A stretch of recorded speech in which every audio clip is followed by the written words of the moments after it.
Hello, everyone.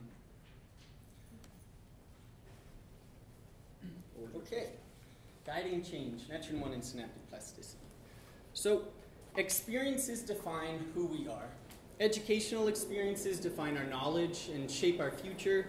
Relationship experiences define how we love and how we hate. Spiritual experiences shape how we view life and death. Indeed, we change our behaviors, our ideas, and our beliefs about everything in the world based on what we learn and remember from past experiences.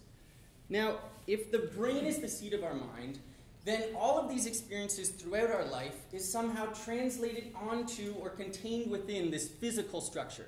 And exactly how this occurs is the topic of intense neuroscientific research. So what we do know is that these specialized types of brain cells, called neurons, process and transmit inputs from the environment in order to extract information and execute behaviors. They're activated during an experience. Once activated, neurons communicate with each other at these specialized sites called synapses. So here we have this activated presynaptic neuron releasing a chemical onto the postsynaptic neuron to activate it. And what's really amazing is that this neuronal activity or experience can lead to molecular changes at the synapse that can in turn change the strength of that connection.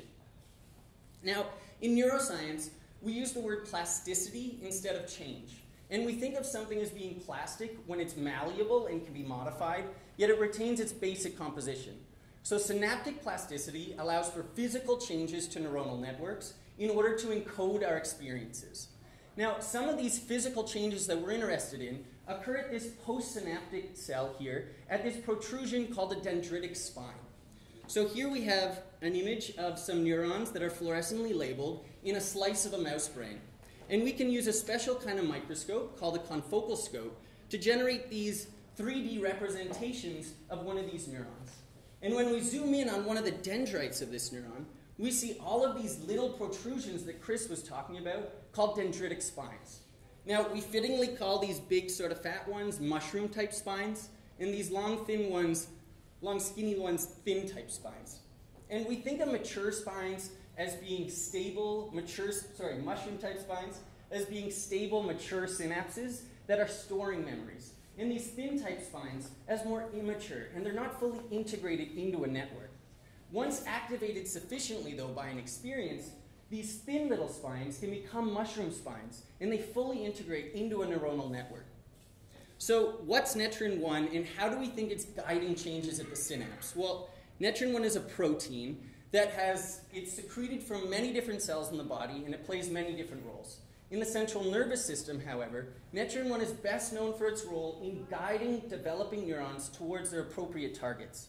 So here we have some sections of a spinal cord from a mouse, and this red is Netrin 1 protein. And this high Netrin 1 protein at the base of the cord guides axons from these green neurons down towards the base, where they're going to cross and head up to the brain.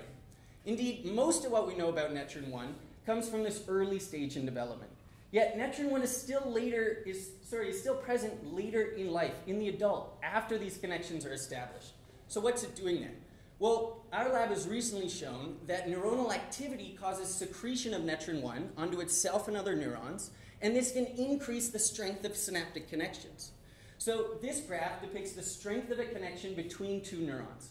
And you see with Netrin application, you see this drastic increase to nearly 300% of the baseline of the strength of this synaptic connection.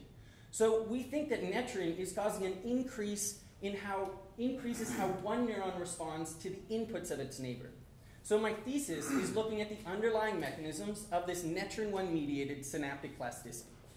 So we next wanted to know, can Netrin 1 affect the structure of those dendritic spines? And to do this, we again use a confocal microscope to build these three-dimensional representations of neurons.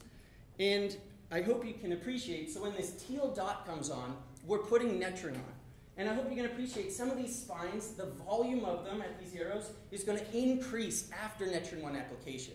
And so we can look at all the spines, and we can classify them, and we can do this comparison before and after Netrin. And what we see is that Netrin 1 preferentially increases the volume of these thin-type spines, but these mushroom-type mature spines are unaffected. So this suggests that Netrin-1 is maturing these immature synaptic specializations and recruiting these sites into a functional neuronal network. So our data points to a novel mechanism of synaptic plasticity in which experience drives the secretion of Netrin-1, which then changes the synapse to contribute to how our brains learn, remember, and ultimately encode all of our experiences in order to define who we are. Thank you.